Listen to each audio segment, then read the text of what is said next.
Assalamualaikum warahmatullahi wabarakatuh. Waalaikumsalam warahmatullahi wabarakatuh. Selamat siang teman-teman semua. Siang. Terima kasih kepada teman-teman yang sudah berhadir dalam kelas kita kali ini. Baiklah, perkenalkan, nama saya Nur Anissa Nasution dan rekan saya Risma. Judul materi yang kami akan jelaskan pada hari ini itu tentang metode pembelajaran di kelas rendah dan di kelas tinggi beserta contohnya. Teman-teman ada yang tahu nggak metode apa aja sih yang teman-teman tahu dalam pembelajaran itu? Ada metode apa aja?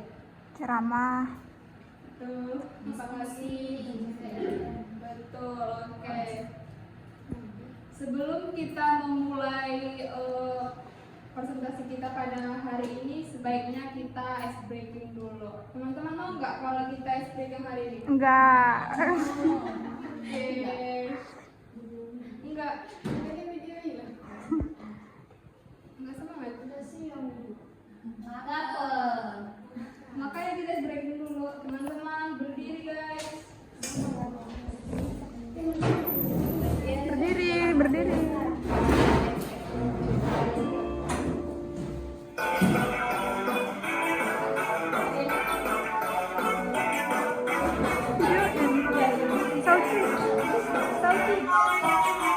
Tangan diputar-putar, genggam utama.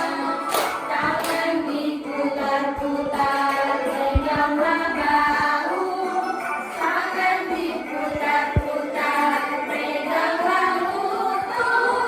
Digoyang-goyang, digoyang-goyang, digoyang-goyang. Tangan diputar-putar, genggam tangan diputar-putar, peganglah bahu. Tangan diputar-putar, peganglah lutut. Digoyang-goyang, digoyang-goyang, digoyang-goyang. Diputar-putar, diputar ke atas. Diputar-putar, diputar ke bawah. Diputar-putar, diputar ke kanan. Diputar-putar, diputar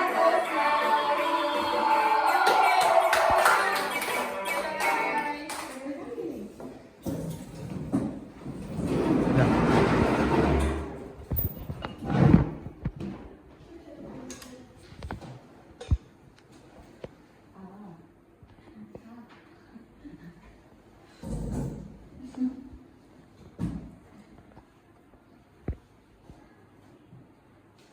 Oke, untuk mempersingkat waktu kita pada hari ini, kami akan langsung saja menjelaskan. Yang pertama itu metode pembelajaran. Metode adalah cara yang digunakan untuk mengimplementasikan rencana yang sudah disusun dalam kegiatan nyata agar tujuan yang telah disusun tercapai secara optimal.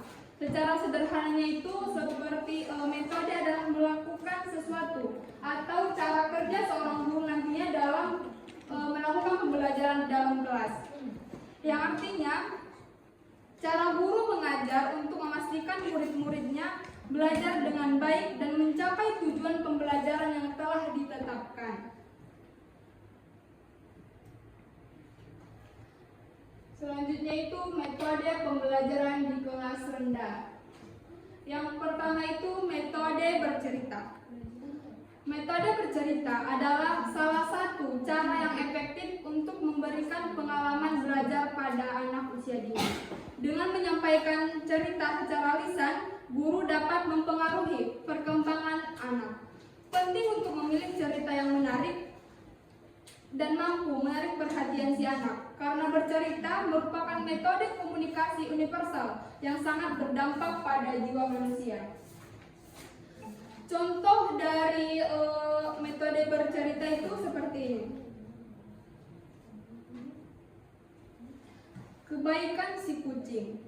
Di sebuah desa kecil yang dikelilingi ladang hijau, tinggallah seekor kucing yang bernama Kiko. Kiko adalah kucing yang sangat baik hati dan selalu siap membantu teman-temannya. Di suatu pagi, saat Kiko berjalan-jalan di sekitar desanya, ia melihat seekor burung yang terjatuh dari sarangnya. Burung itu terlihat ketakutan dan tidak bisa terbang lagi. Kiko segera menghampiri si burung tadi dan berkata, "Jangan khawatir, aku akan membantumu." Kalau misalnya kita menggunakan metode bercerita kepada peserta didik kita nantinya, intonasi dalam bercerita itu harus berbeda pas kita menjelaskan. Dan ekspresi yang kita berikan kepada siswa itu harus ada juga. Tujuan dari metode bercerita ini tadi itu anak-anak mampu menyerap pesan yang dituturkan melalui kegiatan bercerita. Yang kedua itu anak mampu mendengarkan secara seksama terhadap apa yang didengarkan dan apa yang diceritakan oleh seorang guru tadinya dan orang tuanya. Yang ketiga itu dapat menghibur anak dan menyenangkan mereka dengan bercerita yang baik serta menambah pengetahuan si anak tadinya. Yang kedua itu metode ceramah. Metode ceramah adalah salah satu metode yang mengajarkan yang pengajarannya itu tradisional, yang telah digunakan sejak lama dalam proses belajar mengajar. Mulai dari tingkat dasar hingga perguruan tinggi, metode ini dianggap praktis dan efisien, terutama ketika materi yang diajarkan banyak dan jumlah peserta didiknya itu cukup besar. Contoh dari metode ceramah tadi itu seperti yang saya jelaskan tadi. Ciri-ciri dari metode ceramah ini itu seperti guru sebagai sumber informasi utama. Guru menjelaskan metode ceramah tadi secara lisan. Yang kedua itu menekankan pada penyampaian materi secara lisan. Guru menggunakan bahasa yang mudah dipahami dan berikan contoh yang konkret. Yang ketiga itu nantinya siswa yang menerima informasi, siswa dapat mendengarkan penjelasan gurunya dan mencatat poin-poin yang penting dari metode ceramah yang diberikan gurunya tadi. Yang ketiga itu metode demonstrasi. Metode demonstrasi adalah pertunjukan mengenai proses terjadinya suatu peristiwa atau objek hingga munculnya perilaku yang dicontohkan. Demonstrasi adalah pengajaran di mana seorang guru menunjukkan atau memberikan suatu proses. Contohnya itu mengenal unsur cerita. Guru membuat sebuah kotak misteri nih yang berisi sebuah benda kecil, misalnya ada boneka, foto seseorang. Setelah itu guru menceritakan sebuah kisah singkat berdasarkan foto-foto atau boneka yang diberikan guru yang tadinya. Setelah itu siswa diajak untuk mengidentifikasi unsur-unsur cerita seperti apa saja tokoh-tokoh yang ada di foto tadi, latar belakangnya dan peristiwa apa saja yang ada di tokoh tadi. Selanjutnya itu metode tanya jawab. Metode tanya jawab adalah cara mengajar yang melibatkan interaksi aktif antara guru dan siswanya, di mana guru mengajukan pertanyaan dan siswa memberikan jawaban. Siswa juga dapat mengemukakan pendapat atau ide baru yang menjadi tujuan guru. Contohnya itu, misalnya nih kan ibu memberikan foto kucing nih. Teman-teman bayangin ya ada foto kucing di sini. Terus ibu bertanya nih sama teman-teman, gambar apa sih yang tadi ibu berikan? Kucing. Terus ibu mau nanya lagi nih, huruf apa aja sih yang ada di dalam kata-kata kucing itu? A, U, C, I, N, dan D. Betul. Terakhir nih, ibu mau minta teman-teman itu suara kucing itu gimana sih? Oke, betul. Selanjutnya itu metode bernyanyi. Metode bernyanyi merupakan metode pembelajaran yang menggunakan nyanyian sebagai sarana belajar, sehingga membuat peserta didik merasa senang dan bahagia. Contohnya itu mengenal huruf abjad. Teman-teman pernah dengar nggak kalau huruf abjad itu dinyanyiin? Pernah. Kita nyanyi sama-sama ya. Boleh. Oke. 1, 2, 3. A, B, C, D, E, F, G, H, I, J, K, L, M, N, O, P, Q, R, S, T, U, V, W, X, Y, Z. Singkat-singkat ya kelas ini berarti. Oke, cukup sekian penjelasan dari saya. Selanjutnya akan dijelaskan oleh rekan saya Risma. Silakan. Terima kasih kepada moderator. Baik, di sini saya akan menjelaskan tentang metode pembelajaran di kelas tinggi. Yang pertama itu metode problem based learning atau juga disebut dengan PBL. Metode pembelajaran problem based learning ini merupakan model pembelajaran yang berpusat pada peserta didik untuk membantu siswa memecahkan masalah dan menghasilkan solusi. Proses pembelajaran PBL menggunakan permasalahan aktual sebagai sumber belajar.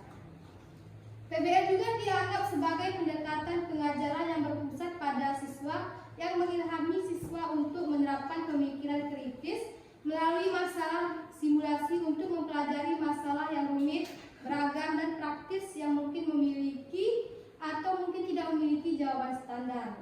Contohnya seperti siswa membuat majalah. Peserta didik membuat majalah yang berisi artikel, puisi, dan gambar tentang berbagai topik.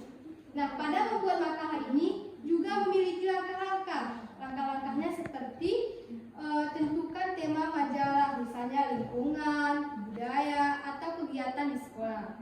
Siswa juga menulis artikel dan melakukan wawancara dengan guru ataupun teman.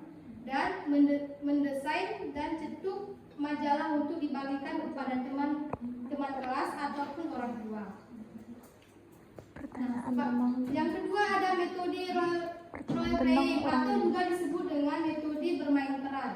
Metode bermain peran adalah suatu permainan yang berupa dramatisasi kelompok siswa di kelas yang melakukan tugas tertentu sesuai petunjuk guru. Bermain peran merupakan strategi pengajaran yang bertujuan untuk membantu siswa dalam menentukan makna atau identitas dirinya dalam dunia sosial dan menyelesaikan masalah dengan bantuan kelompok. Maka dari itu, bermain peran membantu peserta didik mengembangkan pemahaman mereka tentang peran, kesadaran mereka terhadap berbagai peran yang ada dan kemampuan mereka untuk mempertimbangkan perilaku mereka sendiri dan orang lain. Contohnya seperti drama sejarah. Nah, peristiwa dalam sejarah di Indonesia, misalnya mereka bermain peran proklamasi, kemerdekaan, dan Sumpah Pemuda. Adapun tujuannya yaitu peserta didik memahami dan menganalisis peristiwa sejarah. Peserta didik dapat berlatih berbicara dan bekerja sama dalam bahasa Indonesia. Dalam bermain peran ini juga memiliki langkah-langkah yaitu persiapan, pembagian peran, penelitian, penyusunan naskah, latihan, dan pelaksanaan role playing. Yang ketiga ada metode inquiry. Inquiry berasal dari bahasa Inggris. Inquiry yang secara harfiah berarti penyelidikan, Menurut Mulyasa berpendapat bahwa metode inquiry merupakan metode yang dapat mengarahkan siswa untuk menyadari apa yang telah diperoleh selama pembelajaran. Menurut Hanafiah, inquiry adalah rangkaian kegiatan pembelajaran yang mencakup kemampuan siswa untuk mencari sendiri pengetahuan secara logis, kritis, dan sistematis, sehingga memungkinkan mereka untuk dapat menemukan pengetahuannya sendiri, sikap dan keterampilan pribadi mereka sebagai bentuk adanya perubahan perilaku. Nah, inquiry juga dibagi menjadi dua, yaitu inquiry terbimbing. Metode pembelajaran inquiry terbimbing ini adalah metode pembelajaran yang berfokus pada siswa. Metode ini berfokuskan pada proses pengembangan kemampuan berpikir kritis siswa. Contohnya itu inquiry berbasis masalah yang memiliki judul polusi lingkungan. Dalam menjelaskan polusi lingkungan, timbul pertanyaan, yaitu apa yang menyebabkan polusi di sekitar kita, dan mereka akan mendiskusikan mengapa terjadinya polusi yang tidak diinginkan. Yang kedua, inquiry tidak terbimbing. Yang kedua, inquiry berbasis masalah, yaitu memiliki aktivitas query, meminta peserta didik mengidentifikasi sumber polusi dan lingkungan mereka. Yang keempat ada pembelajaran kooperatif. Pembelajaran kooperatif adalah suatu metode pembelajaran yang melibatkan siswa dalam kelompok-kelompok kecil untuk bekerja sama dalam menyelesaikan tugas atau masalah. Dalam metode ini, siswa saling bergantung satu sama lain untuk mencapai tujuan bersama. Nah, dalam metode ini, siswa saling bergantung sama lain untuk mencapai tujuan bersama. Mereka saling berbagi ide, informasi, dan sumber daya untuk menyelesaikan tugas yang telah diberikan. Tujuan pembelajaran kooperatif ini yaitu meningkatkan prestasi akademik, mengembangkan keterampilan sosial, meningkatkan motivasi belajar, dan mengembangkan sikap positif terhadap pembelajaran. Nah, adapun contoh metode kooperatif ini yaitu siswa dibagi menjadi kelompok kecil untuk mendiskusikan teks bacaan atau membuat drama. Sama juga dengan metode berbagi peran. Kembalikan pada moderator. Terima kasih kepada Resma yang sudah memaparkan materi yang terakhir. Cukup sekian presentasi kami. Apabila ada teman-teman yang ingin bertanya atau ingin mengkritis presentasi kami pada hari ini, kami persilahkan. Izin bertanya, saya Naswayana Dania, perwakilan dari kelompok 1. Ingin bertanya kepada kelompok 5. Apa perbedaan utama antara metode pembelajaran di kelas rendah dan kelas tinggi sekolah dasar? Saya Rizky Julaida, perwakilan dari kelompok 6, ingin bertanya kepada kelompok 5. Bagaimana menerapkan metode PBL di kelas tinggi? Assalamualaikum warahmatullahi wabarakatuh. Saya Sastri Kirani ingin bertanya kepada kelompok 5. Pertanyaannya adalah, apa metode pengajaran yang paling efektif menurut Anda untuk meningkatkan keterampilan berbicara dan mendengarkan dalam pembelajaran bahasa di kelas rendah? Terima kasih. Baiklah, di sini saya akan menjawab pertanyaan dari Naswaya. Pertanyaannya itu, apa perbedaan utama antara metode pembelajaran di kelas rendah dan di kelas tinggi di sekolah? Metode pembelajaran di kelas rendah cenderung lebih sederhana daripada di kelas tinggi dan menekankan pada aktivitas yang menyenangkan seperti bercerita, bernyanyi, dan demonstrasi. Sementara itu, di metode pembelajaran di kelas tinggi lebih kompleks dan fokus pada pengembangan kemampuan berpikir kritis dan pemecahan masalah seperti metode PBL, role playing, dan inquiry. Bagaimana Naswa? Jawabannya diterima? Oke. Pertanyaan selanjutnya akan dijawab oleh Risma. Baik, di sini saya akan menjawab pertanyaan dari Rizky Julaida, yang mana pertanyaannya, bagaimana menerapkan metode PBL di kelas tinggi. Yang pertama itu ada identifikasi masalah, yang kedua pengelompokan siswa, yang ketiga ada penyelidikan awal, yang keempat ada diskusi kelompok, yang kelima ada pengembangan solusi, yang keenam presentasi hasil, yang ketujuh ada refleksi, dan kedelapan ada evaluasi. Jadi mengerti? Terima kasih. Oke, pertanyaan selanjutnya itu dari Sastri. Pertanyaannya, apa metode pembelajaran yang paling efektif menurut Anda untuk meningkatkan keterampilan berbicara dan mendengarkan di kelas rendah? Metode yang menurut saya metode yang efektif itu, semua metode efektif, tapi yang paling efektif itu role playing, cerita atau interaktif dan bernyanyi bercerita. Bagaimana Sastri, apa jawabannya diterima? Oke. Cukup sekian presentasi kami pada hari ini. Wabillahi taufiq wal hidayah. Assalamualaikum warahmatullahi wabarakatuh.